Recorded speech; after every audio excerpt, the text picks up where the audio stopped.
짐 콜린스가 지은 책 중에 Good to Great이라는 책이 있습니다. 좋은 것을 넘어 최고의 것으로라는 그런 뜻이죠. 우리의 삶에는 good stuff가 있다라는 거죠. 좋은 것이 있고 그 다음에 great, 아주 최상의 것, 최고의 것이 있다라는 거예요. 근데 대부분 우리 믿는 사람이나 믿지 않는 사람들이 생각하는 이 대부분의 좋은 것들은 세속적인 것들입니다. 물질이나 여러분들의 명예나 아니면 여러분들의 배움, 굉장히 많은 사람들이 이 정도의 것을 굿이라고 생각을 하고 거기에 안주한다라는 거예요. 예를 들어서 우리가 옷 하나만 사도 굉장히 이 옷을 자랑하고 싶어 합니다. 누가 물어보지도 않았는데.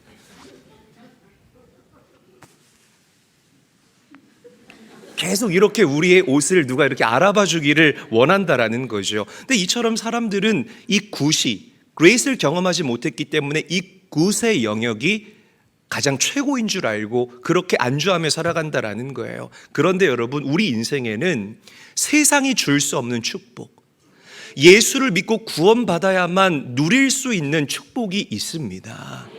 우리의 영원한 생명, 그리고 저 천국을 유업으로 받는 기쁨, 예수 믿고 우리가 얻을 수 있는 하나님을 아바 아버지라고 부를 수 있는 그 특권들, 이러한 것들은 굿을 넘어선 the great one, 가장 최고의 것임을 믿으시기를 바랍니다. 그러니까 우리가 예수를 안 믿어도 먹고 살 수는 있어요. 먹고 살 수는 있습니다. 그러나 예수 믿지 않으면 잘 살 수 없습니다. 믿으시면 큰 소리로 아멘 합시다. 예수 믿지 않으면 잘 살 수 없다라는, 웰비잉이 안 된다라는 거죠. 이 글자 하나 차이지만 이 차이가 어마어마한 이 삶의 구별됨을 여러분들에게 가져다 준다라는 거죠. 사랑하는 제일교회 성도 여러분, good to great, 좋은 것을 넘어서 최고의 것을 추구하며 살아가는, 영적인 것을 사모하시고 하늘로부터 부어지는 그 신령한 기름 부으심을 갈망할 수 있게 되시는 깨어있는 성도들이 다 되시기를 주님의 이름으로 간절히 축원합니다. 자, 본문을 보게 되면 야곱의 아내 라헬이 요셉을 낳게 돼요. 이때가 외삼촌 라반과 약속한 지 14년이 거의 다 지났을 그 무렵입니다. 자, 그런데 이제 야곱이 외삼촌 라반에게 요청을 하죠. 삼촌, 이 약속한 기한이 다 찼으니 내가 내 아내와 식솔들을 데리고 이제 내 고향으로 돌아가기를 원해요.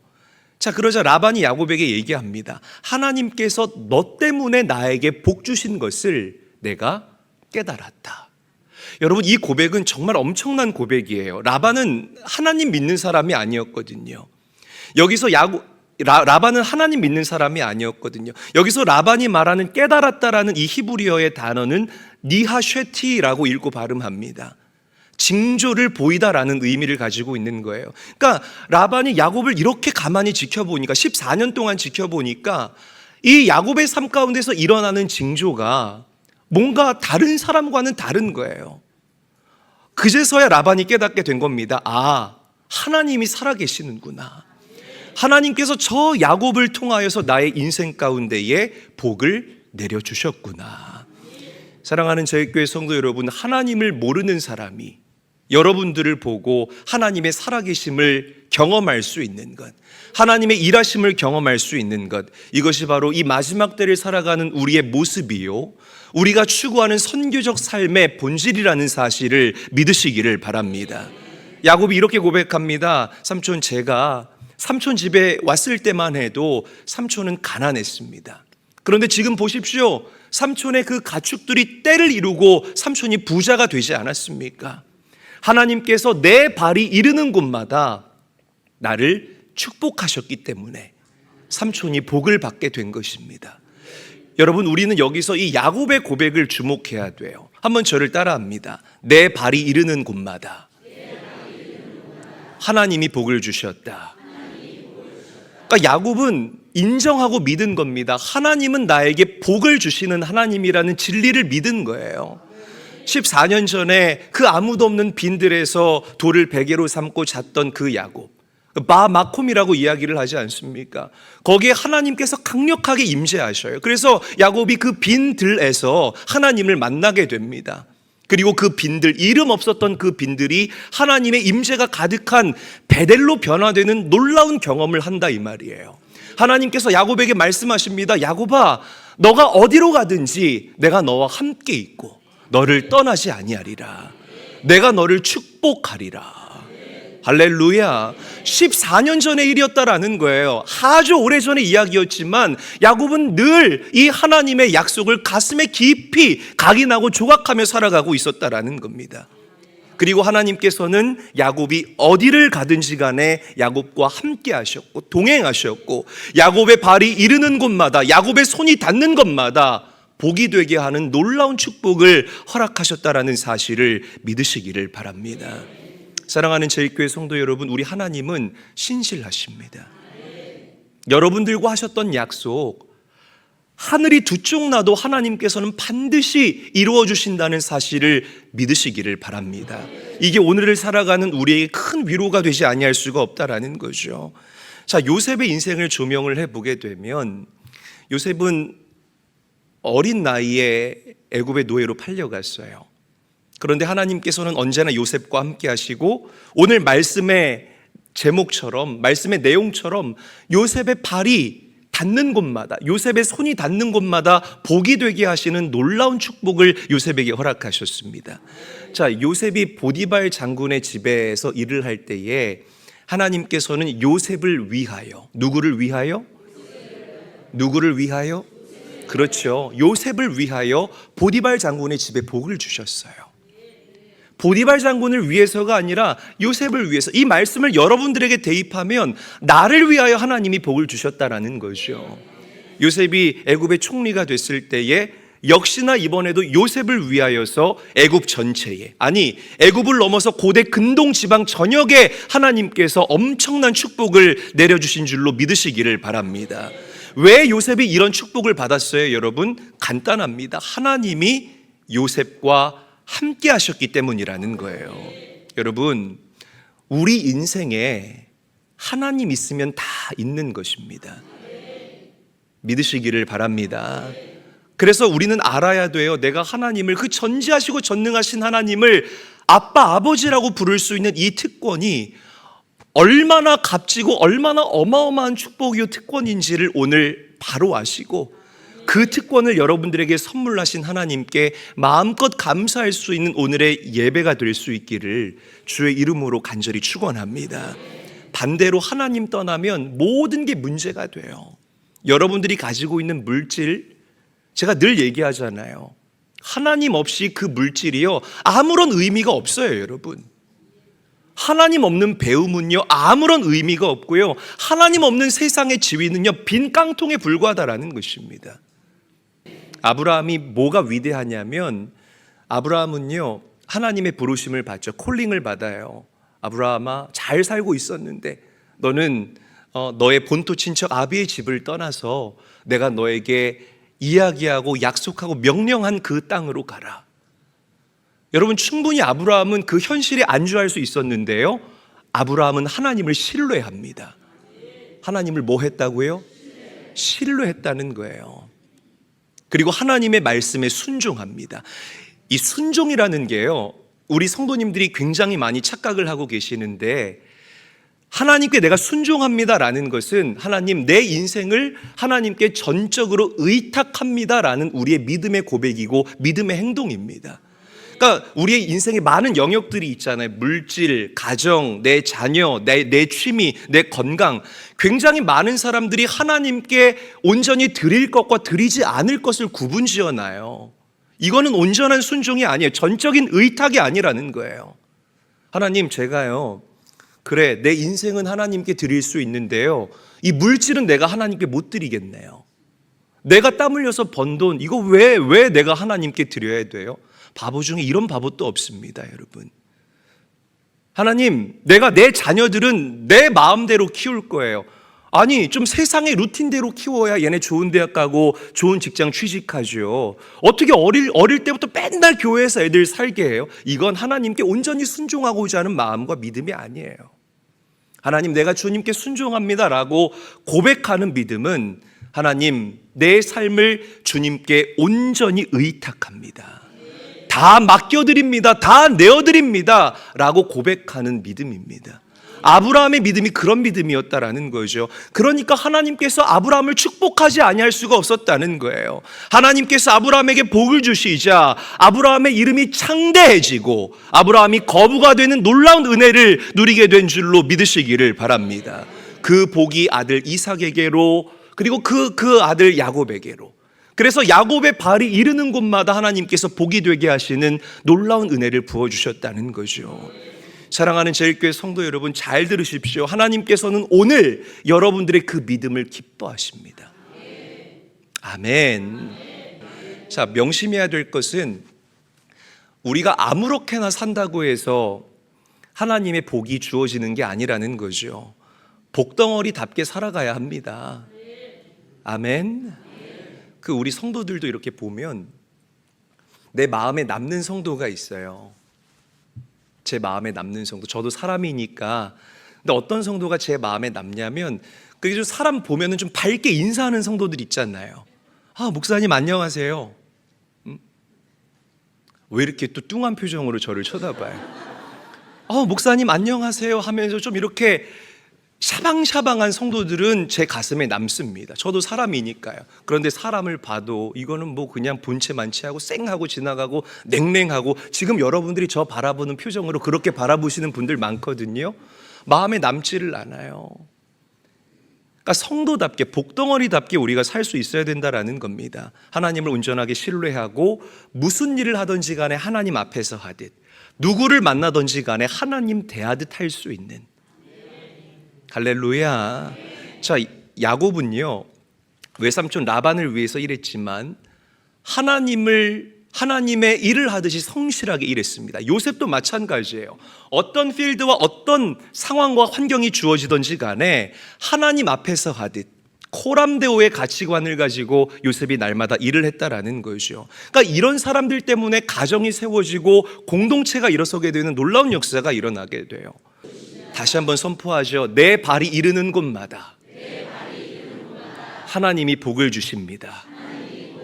옆 사람과도 인사합니다. 당신의 발이 이르는 곳마다 하나님이 복을 주십니다. 인사하겠습니다. 이 고백이 오늘 저와 여러분들의 믿음의 고백이 될 수 있기를 주님의 이름으로 간절히 축원합니다. 자, 이제 라반이 야곱이 본격적으로 이 품삯에 대해서 얘기를 해요. 자, 야곱이 한 가지 조건을 제시합니다. 말씀 읽어볼게요. 창세기 30장 32절 말씀입니다. 한 목소리로 읽습니다. 시작. 오늘 내가 외삼촌의 양떼에 두루 다니며 그 양 중에 아롱진 것과 점 있는 것과 검은 것을 가려내며 또 염소 중에 점 있는 것과 아롱진 것을 가려내리니 이 같은 것이 내 품삯이 되리이다. 자, 야곱이 얘기합니다. 앞으로 삼촌 이 양과 염소가 새끼를 낳을 때에 유색의 새끼들은 다 제 품삯으로 하겠습니다. 검은 것, 얼룩이, 아롱진 것들, 뭐 이렇게 점박이들 이런 것들 나오면 그것을 제게 품삯으로 주세요. 근데 여러분들이 잘 알다시피 이 양들, 저는 양 중에 얼룩덜룩한 양을 본 적이 없는 것 같아요. 본 적 있나요? 그래요. 있어도 없다고 해주셔야 됩니다. 그래야 말씀이 빨리 진행되겠죠. 그죠. 그 흰색의 양들만 보고 또 염소들은 검은 염소들을 가끔 보지만 이렇게 얼룩이들은 보기가 쉽지 않다라는 거예요. 그러니까 이게 태어날 확률이 희박한, 그러니까 돌연변이의 것들이 태어나면 그것을 제가 취하겠습니다. 야곱이 그렇게 고백한 겁니다. 그러니까 이 삼촌 라반이 얼마나 이기적이고 얼마나 계산적이에요. 야곱의 이 제안이 너무나 달콤하게 들려온 겁니다. 그래서 삼촌이 오케이를 해요. 자, 그래서 이렇게 두 사람의 계약이 성립이 됐다라는 거죠. 그런데 라반이 얼마나 지독하고 얼마나 이기적인 사람이냐면 꼼수를 부립니다. 이 자기의 양들 중에 검은 것, 얼룩이들, 아롱진 것들, 이 유색의 양들을 다 건져내요. 그래서 자기 아들한테 맡기고 이 아들을 야곱과 사흘길이나 떨어진 그 먼 곳에서 양을 먹이게 하고 온통 흰 양들만 야곱에게 맡긴 거예요. 그러니까 무슨 말이냐면 아예 아롱진 것들, 얼룩이가 태어날 수 있는 가능성을 원천 차단했다라는 것입니다. 여러분, 우리는 여기서 라반이 얼마나 인색하고 얼마나 자기밖에 모르는 지독한 사람인지 다시 한번 확인할 수 있어요. 여러분들 인생에 라반 같은 사람 많지요? 옆에 쳐다보지 마십시오, 여러분. 우리 인생에 라반 같은 사람 많아요. 우리 가정에서 우리가 라반 같은 사람 만날 수 있고, 사회에서 만날 수 있고, 심지어 교회 안에서 라반 같은 사람 만날 수 있어요. 그렇다고 오늘 전화번호부에 라반이라고 저장하지 마시기를 바랍니다. 큰일 나요, 여러분. 제가 볼 거예요, 라반이라고 하는지 안 하는지. 자, 이제 야곱에게는 얼룩이가 없어요. 검거나 아롱진 양떼들이 없다라는 거죠. 그러나 그런 상황 가운데서도 야곱은 실망하지 않습니다. 하나도 없어도, 나에게 하나도 없어도 하나님만 있으면 나는 다 있는 것입니다.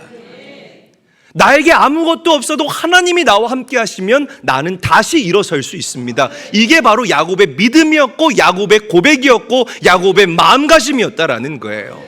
자, 야곱이 어떻게 처신할까? 말씀 한번 읽어볼게요. 창세기 30장 37절에서 39절 말씀입니다. 한 목소리로 읽습니다. 시작. 야곱이 버드나무와 살구나무와 신풍나무의 푸른 가지를 가져다가 그것들의 껍질을 벗겨 흰 무늬를 내고 그 껍질 벗긴 가지를 양떼가 와서 먹는 개천의 물구유에 세워 양떼를 향하게 하매 그때가 물을 먹으러 올 때에 새끼를 베니 가지 앞에서 새끼를 뱀으로 얼룩얼룩한 것과 점이 있고 아롱진 것을 낳은지라. 그래요. 여기에 보면 야곱이 버드나무와 살구나무와 신풍나무, 이 신풍나무가 낙엽 교목이라고 합니다. 그러니까 단풍잎 같은 그런 교목인데요. 이 나무 가지들의 특징이 뭐냐면 겉은 갈색빛을 띠거나 초록 푸른 빛을 띈대요. 그런데 그 껍데기를 벗겨내면 어렵지 않습니다. 껍데기를 벗겨내면 껍데기가 굉장히 맨질맨질하고 아주 하얀 빛깔을 뗀다고 합니다. 그러면 그 껍데기를 벗길 때에 다 벗기는 게 아니라 듬성듬성 벗기는 거예요. 그러면 그 나무가 얼룩얼룩하게 보일까요? 얼룩얼룩하게 보일까요? 그렇죠. 얼룩얼룩하게 보일 거라는 거죠. 그래서 그 나무들을 갖다가 꼽아 놓는 겁니다. 어디에? 물가에다 꼽아 놓는 거예요. 양들이 물을 마시고 염소들이 물을 마시는데, 그럼 이제 양들과 염소가 물을 마실 때마다 그 얼룩얼룩한 나뭇가지를 볼 거 아니에요. 네 하면서 이렇게. 그런데 이 양과 염소들은 물을 마시는 곳에서 짝짓기를 한대요. 네. 그렇대요, 여러분. 이 얼마나 이 하나님의 말씀이 우리에게 많은 상식들을 가져다 주는지 모르겠어요. 그래서 그 물을 마시는 데서 짝짓기를 하는데 그 얼룩얼룩한 그 나뭇가지를 보면서 짝짓기를 할 수 있도록 야곱이 그런 환경을 만든 거예요. 그렇다면 여기서 여러분들에게 질문 하나 드리겠습니다. 과연 짐승들이 짝짓기 할 때 얼룩얼룩한 문이나 나무들을 본다고 해서 그 새끼들이, 얼룩무늬의 새끼들이 나올 수가 없을까요? 없을까요? 없지요. 절대 불가능합니다. 여러분, 어떤 목사님들은 그래요. 이게 바라봄의 법칙이다 라고 설교하시는 분들도 계십니다. 사람은 무엇이든지 보는 대로 열매를 맺는다. 저는 이런 메시지에도 동의를 합니다만 그렇게 생각을 해봐요. 이게 과학적으로 설명이 안 돼요. 유전적인 법칙으로는 더더욱 설명이 되지 않는 그런 이야기라는 거죠. 그러니까 결국 우리는 이번에도 하나님께서 개입하셨구나. 하나님의 개입을 고백하지 아니할 수가 없다라는 겁니다. 그런 환경을 만들었기 때문에 양과 염소가 아롱진 것과 얼룩진 것을 새끼로 낳은 것이 아니라 하나님께서 야곱에게 복 주시겠다고 약속하셨기 때문에 야곱에게 또다시 개입하셨다라는 거죠. 하나님이 하셨어요. 할렐루야. 한번 저를 따라합니다. 하나님이 하셨다. 그 증거를 오늘 본문은 아니지만 우리가 다음 장인 31장에서 찾아볼 수가 있습니다. 31장 10절 말씀 한번 볼까요? 한 목소리로 읽겠습니다. 시작. 그 양떼가 새끼 뵐 때에 내가 꿈에 눈을 들어보니 양떼를 탄 수량은 다 얼룩무늬 있는 것과 점 있는 것과 아롱진 것이었더라. 여러분 보세요. 하나님께서 꿈으로 보여주신 거예요. 야곱이 그 수많은 양과 염소의 새끼들, 얼룩진 것과 아롱진 것을 얻은 이유는 그가 그렇게 나뭇가지를 얼룩걸룩하게 만들어서 꼽아놨기 때문에, 그것을 보고 양과 염소가 짝짓기를 했기 때문에 그런 새끼를 얻은 것이 아니라 하나님께서 야곱과 함께 하시고 기가 막히게 야곱의 인생에 개입하셨기 때문에 하나님의 약속대로, 말씀대로, 다시 강조합니다, 하나님의 약속대로, 하나님의 말씀대로 야곱이 복을 받게 된 거예요. 여러분, 하나님의 말씀은 사라지지 않아요. 아멘. 하나님께서 여러분들에게 명확하게 약속하셨다면 그 때와 시기를 우리가 모를 뿐이지 그 약속은 반드시 우리의 삶 가운데에 성취된다는 진리를 믿으시기를 바랍니다. 저는 오늘 이 말씀을 준비하면서 굉장히 많은 위로를 받았습니다. 우리가 야곱 같은 처지에 놓일 수 있다는 거죠. 야곱이 14년 동안 얼마나 열심히 일을 했어요. 여러분들 얼마나 성실하게 이 땅을 잘 살아왔습니까? 내 마음을 무너지게 하는 라반과 같은 사람들이 있어요. 여러분들의 마음을 상하게 하는 사람들, 여러분들의 마음이 좀 옥토가 되도록, 내 마음의 평안함이 유지되도록 내버려 두면 좋겠는데 그 마음에 와서 가라지를 뿌리고 가는 라반과 같은 이들이 여러분들 주변에 너무나 많다라는 거죠. 그러나 여러분, 이 라반의 인간적인 술수가 하나님의 말씀을 가로막을 수 없었던 것처럼 그 얄팍한 인간적인 술수와 인간적인 기만과 인간적인 속임수가요, 절대로 우리 믿음의 사람들을 주저앉힐 수가 없다라는 진리를 믿으시기를 바랍니다. 할렐루야. 다윗은 통일 이스라엘의 가장 강력한 왕국을 통치했던 왕이잖아요. 전쟁을 엄청나게 했어요. 그런데 그 블레셋과의 숱한 전쟁을 다 어디서 했냐면 광야에서 했어요. 어디서 했다고요? 광야에서 했어요. 십수년을 광야 여기저기를 정처 없이 유랑했던 다윗은 이미 광야 전문가가 돼 있었을 겁니다. 할렐루야. 야, 이제 내일이면 전투인데 거기는 물 안 가져가면 죽거든. 쟤네 달려오다가 자기들이 알아서 목 타 죽을 거야. 이 전쟁은 좀 오래 지속될 것 같은데 저기 광야 노년로 12 거기 광야 거기 주소 가보면, 우리 교회 주소예요. 노년로 12 거기 광야 가보면 거기에 이렇게 쉴 만한 동굴이 있거든. 우리는 거기서 몸을 숨기면 돼. 야, 저기 그 청릉대로 거기 광야는 뱀과 전갈이 어마무시해. 우리가 먼저 안 가도 자기들이 오다가 뱀과 전갈에 물려 죽을 거야. 그러니까 여러분, 그 당시에는 이해가 되지 않았어요. 하나님, 왜 나로 하여금 이 험난한 광야 생활을 하게 하십니까? 왜 이렇게 험난한 광야 여정을 하게 하십니까? 이해되지 않았지만 훗날 그 의미가 풀어지는 거예요. 인생 가운데. 아, 하나님께서 나로 하여금 광야 전문가가 되게 하셔서 전쟁을 할 때마다 이기게 하시고 또 이기게 하시는 그 놀라운 축복을 나에게 허락하셨구나. 할렐루야. 여러분, 하나님은 여러분들의 고난을 간증거리로 승화시켜 주십니다. 신실하신 하나님 신뢰하십시오. 인간의 얄팍한 술수로 인하여서 여러분들을 향하신 하나님의 뜻과 계획이 절대 가로막히지 않는다는 이 진리를 붙잡으시면서 오늘 말씀에 위로받으시고, 오늘 말씀을 여러분들의 영적 양식 삼아, 영적 연료 삼아서 힘내고 다름질할 수 있는 은혜가 여러분들에게 깃들게 되시기를 주님의 이름으로 간절히 축원합니다. 우리는 하나님의 자녀예요. 아멘. 그리고 하나님은 여러분들을 축복의 통로로 삼아 주십니다. 흔들리지 않는 믿음으로 이 땅을 넉넉히 이겨나갈 수 있게 되시기를 예수님의 이름으로 간절히 축원합니다.